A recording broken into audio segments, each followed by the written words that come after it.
Don't forget to like the video, share your thoughts in the comments, and subscribe to stay updated with our latest stories.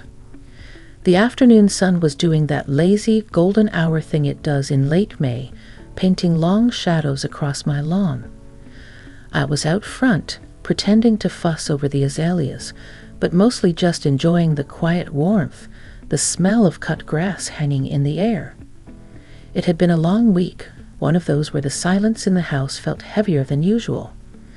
My neighbor, Martha, usually provided a bit of cheerful chatter over the fence, but she'd been gone for a few days, visiting her sister upstate. That's why I was surprised to see movement next door. Not Martha, though. It was her son, Leo. I didn't know Leo well. He lived out of state, somewhere busy and important sounding, and visited his mom maybe twice a year. He was young. Probably closer to my own kid's age than mine, maybe early 30s. Tall, lean, with that kind of serious, thoughtful look about him, dark hair that always seemed a bit windswept. He'd always been perfectly polite. A wave, a quick hello, if we crossed paths while he was taking out the trash or getting his mom's mail. But that was it. We certainly weren't friends. He was wrestling with one of those big, awkward recycling bins, the lid flapping open. He glanced up, saw me watching, and gave a small, slightly strained smile. I offered a friendly wave back, turning my attention pointedly back to a particularly stubborn weed near the rose bushes. I figured that was the extent of our interaction. Usually was. Then I heard the crunch of footsteps on the gravel strip between our driveways. I looked up again, shielding my eyes from the sun. Leo was walking towards me, wiping his hands on his jeans. He stopped a few feet away, leaning casually against the low picket fence that separated our yards. "Hi, Helen," he said. His voice was deeper, smoother than I'd expected. Not like the rushed hellos I was used to. "Leo, hi," I replied, pulling off my gardening gloves. "Didn't expect to see you. Is your mom back already?" "No, not till tomorrow night," he explained. "I just came down a bit early. Had some time off, figured I'd get the house aired out, maybe tackle a few chores for her before she got home." He gestured vaguely towards Martha's house. The recycling bins seemed like a good place to start. "That's thoughtful of you," I said, meaning it. Martha adored him, you could tell. Always talked about how busy he was, but how he always made time. She'll appreciate that. He nodded, his eyes scanning my garden for a moment. They were a surprisingly warm shade of brown, observant. "Your flowers always look amazing. Mom's always trying to catch up." I laughed softly. Martha has the sunnier side of the street. Mine take a bit more coaxing. We stood there for a moment, the comfortable silence punctuated by the distant buzz of a lawnmower somewhere down the block. It felt slightly awkward, this extended conversation. We'd never talked for more than 30 seconds before. Then he shifted his weight, looking directly at me again. "Actually, Helen," he began, and there was a slight hesitation in his voice that made me look closer. "I was just about to make some coffee. Realized I bought way too many beans at that place downtown. Would you like to join me? For a cup?" I blinked. Coffee? With Martha's son? My mind did a quick scramble. Why? Was he just being neighborly because his mom was away? Maybe he was bored? Or maybe he felt obligated somehow. It seemed odd. Unprompted. We had virtually nothing in common, separated by a good 20 years and completely different lives. A little ripple of unease, or maybe just surprise, went through me. "Oh," I said, stalling slightly. "Coffee? That's nice of you, Leo." I glanced towards his mom's house, then back at him. He wasn't fidgeting or looking away. His gaze was steady, open. There was no hidden agenda I could detect, just a simple, direct invitation. No pressure, of course, he added quickly, perhaps sensing my hesitation. Just thought I'd ask. Making a whole pot just for myself feels a bit excessive. He gave another small smile, this one a little more relaxed. And maybe it was the way the sunlight caught the flecks of gold in his eyes, or the unexpectedness of the offer, or just the fact that the silence in my own house suddenly seemed less appealing than the prospect of conversation, even slightly awkward conversation. Maybe I was just curious. What harm could a cup of coffee do? It was just coffee. With the neighbor's son, who happened to be home early. You know what? I said, making a sudden decision, pulling myself up straighter. That sounds lovely. Give me 5 minutes to wash up. His smile widened, reaching his eyes this time. Great. Yeah, take your time. I'll just get it brewing. Front door's unlocked when you're ready. He turned and headed back towards Martha's porch, jogging lightly up the steps. I watched him go, a strange mix of apprehension and intrigue bubbling up inside me. What was I doing? This was probably nothing, just a polite gesture. But a little voice, one I hadn't heard from in a while, whispered that maybe, just maybe, it wasn't nothing at all. I took a deep breath, the scent of roses and impending rain filling my lungs, and headed inside, my heart beating just a little faster than usual. This was definitely unexpected. Walking across the lawn that separated my house from Martha's felt strangely significant, like crossing more than just a patch of grass.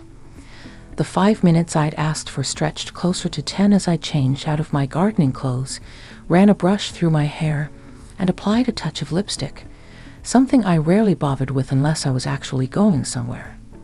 Why the effort? I asked myself sternly in the bathroom mirror. It's just coffee. But the reflection showed a hint of color in my cheeks that hadn't been there before. Martha's front door was indeed unlocked. I pushed it open tentatively, calling out, "Leo? It's Helen."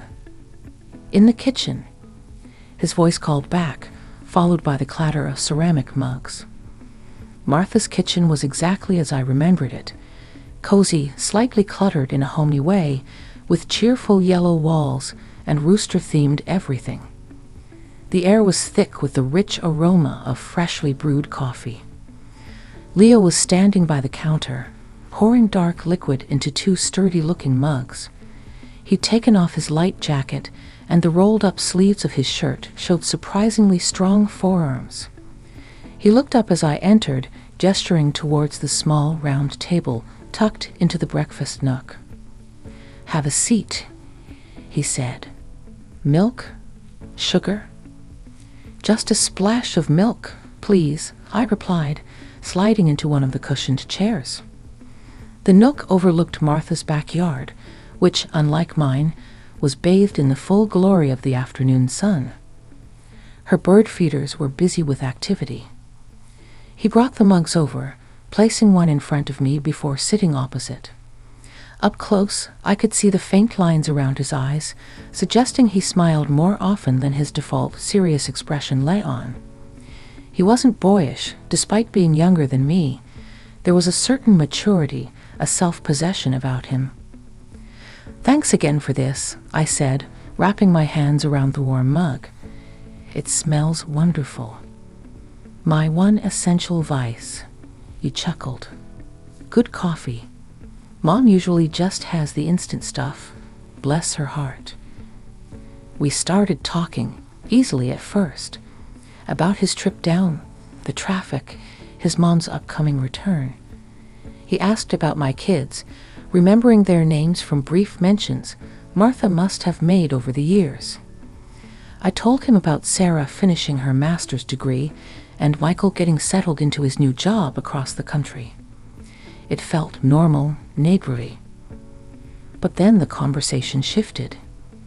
He asked about my garden, not just polite questions, but specific ones about companion planting and dealing with aphids, showing a surprising knowledge. Turns out, he'd done some volunteer work at a community garden project in his city. We talked about that for a while, about the satisfaction of growing things, the connection to the earth. It was unexpected common ground. He steered the conversation gently, asking thoughtful questions. Not prying, just interested. He asked about my work. I do freelance bookkeeping from home, not exactly thrilling stuff. But he listened intently, asking about the challenges, the flexibility. He talked a bit about his own job, something complex involving data analysis for an environmental nonprofit. He spoke about it with passion, making it sound far more engaging than I would have imagined. The initial awkwardness I'd felt completely melted away, replaced by a surprising ease. Talking to him felt comfortable, natural. He had a way of listening, really listening, that made me feel heard. It wasn't just the words, it was the way he leaned forward slightly, the focused look in his eyes, the perceptive follow-up questions. I found myself opening up more than I intended, talking about how quiet the house had gotten since the kids left, how my work sometimes felt isolating. Things I usually kept tucked away. He didn't offer platitudes or easy answers. He just nodded, acknowledging it. Yeah, transitions are tough, he said quietly. Big life shifts always leave a vacuum for a while, don't they? He spoke about his own experience moving to a new city a few years back, the loneliness he'd felt before finding his footing. It wasn't a comparison, just a shared understanding. The sunlight slanted lower through the kitchen window, casting long shadows across the table. We were on our second cup of coffee, though neither of us seemed to be paying much attention to drinking it anymore. The air felt different now, charged with something quiet and intense. It wasn't flirtatious, not in the way I understood it. It was deeper than that. A connection, forming thread by invisible thread in the cozy quiet of his mother's kitchen. I realized I hadn't felt this genuinely engaged in a conversation, this scene, in a very long time. Not since Robert. Well, not for years. It was unsettling and exhilarating all at once. I looked at Leo, really looked at him, seeing past the neighbor's son label. I saw a kind, intelligent man with a depth that surprised me. And the way he was looking back at me, it wasn't the polite disinterest of a younger man making conversation with an older neighbor. It was open, curious, and undeniably warm. The unexpectedness of it all was dizzying. This casual coffee invitation had turned into something else entirely, something quiet and profound that was unfolding between us, right there at Martha's kitchen table. The coffee grew cold in our mugs. Outside, the birdsong started to fade as dusk began to creep into the corners of the sky. We were still talking, the conversation weaving through different topics, books we'd read, places we'd traveled, even philosophies on life. It was astonishing how much common ground we found, how easily we understood each other's perspectives, even when they differed. There was a spark there, an intellectual curiosity, matched with an emotional resonance that caught me completely off guard. Leo mentioned a documentary he'd recently watched about urban redevelopment and its impact on community ties. It was a subject I felt surprisingly passionate about, having seen changes in our own town over the years. We talked for ages about it, debating points, sharing observations. He didn't patronize me or dismiss my opinions. He engaged, challenged, and listened. It felt like a conversation between equals, contemporaries almost, despite the years between us. At some point, he got up to rinse the mugs. I offered to help, but he waved me off gently. Stay put. You're the guest. I watched him move around his mother's familiar kitchen with an easy grace. He seemed comfortable here, yet also slightly separate, a visitor inhabiting a space temporarily. When he sat back down, he didn't immediately pick up the conversational thread. He just looked at me for a moment, his expression thoughtful.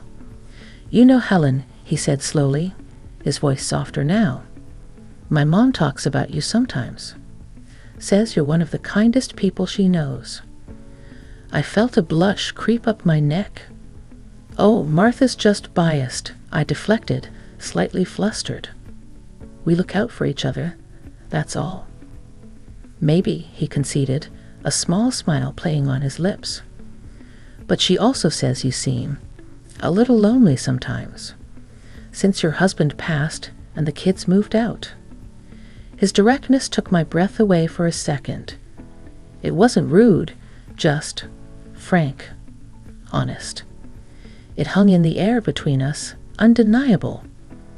I couldn't meet his gaze immediately, looking down at my hands clasped on the table. "Well," I began, trying to keep my voice steady. "It's an adjustment. The quiet takes some getting used to." "I can only imagine," he said softly. There was real empathy in his voice. He reached across the small table then, not grabbing my hand, but just lightly touching my forearm with his fingertips.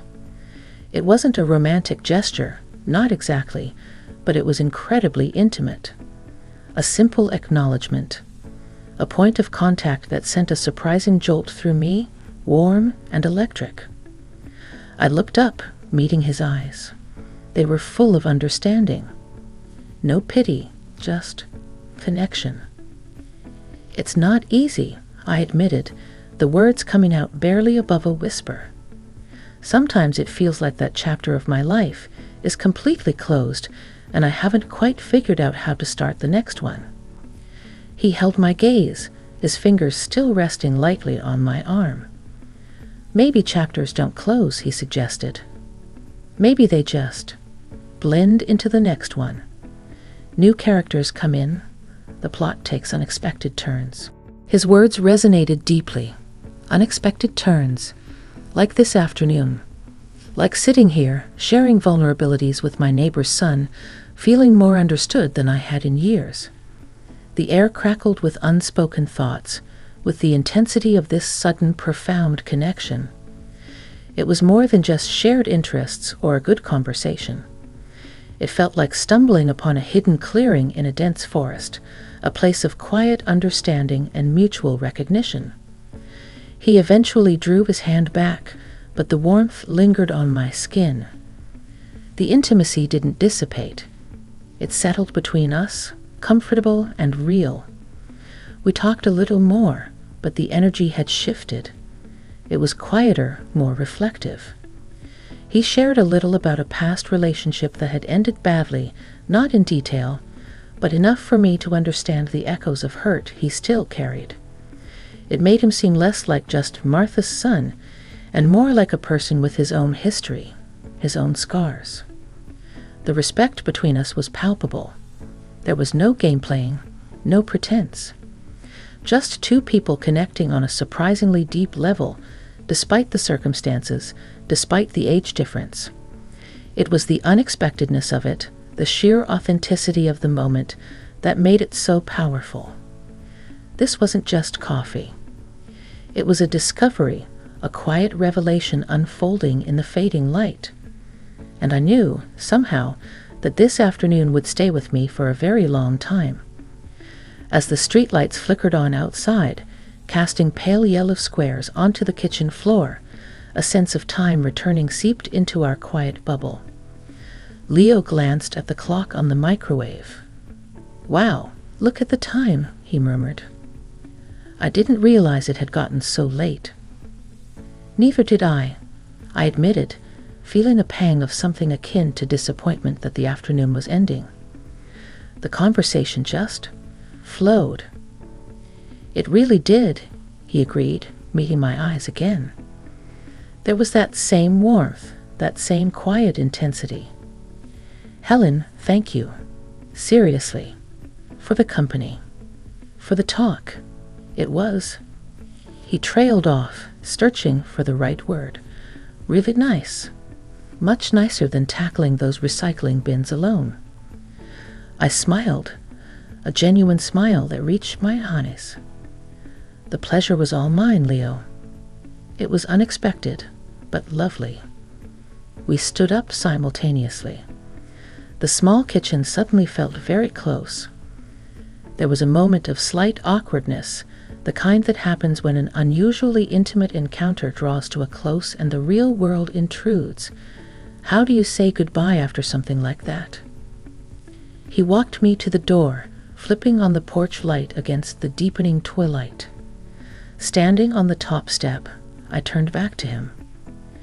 "Well, thanks again for the coffee," I said, my voice sounding a little too formal to my own ears. "Anytime," he replied softly. He hesitated for a second, then reached out, not to touch my arm this time, but just letting his hand hover near my shoulder for a moment, a gesture of warmth that didn't quite make contact but felt just as significant. "Drive safe." "Oh, wait," he chuckled, a little embarrassed. "You're just walking across the lawn." I laughed too, the sound easing the slight tension. "Yes, I think I can manage the perilous journey back." "Get home safe anyway," he said, his smile lingering. His eyes held mine for a beat longer than necessary, a silent acknowledgement passing between us. An acknowledgement of the connection we'd found, the unexpected depth of the afternoon. Then I turned and walked down the steps, across the darkening grass towards my own quiet house. I didn't look back, but I could feel his gaze on me until I reached my own porch. Inside, I leaned against the closed door for a moment, breathing deeply. The house was silent, just as I'd left it, but it felt different somehow. Less empty. The encounter with Leo hadn't been earth-shattering in a dramatic way. There were no declarations, no grand gestures. It was subtle, quiet, yet profoundly moving. It was the simple act of being seen, truly seen, by another person. It was the surprise of finding a connection in the most unexpected of places, with the most unexpected of people.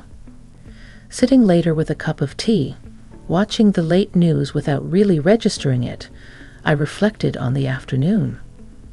I hadn't felt that spark of connection, that sense of being mentally and emotionally aligned with someone in such a long time. It wasn't about age or circumstance, or what anyone else might think. It was about a moment of genuine human interaction that had somehow cracked open a window in a room I hadn't even realized was growing stuffy.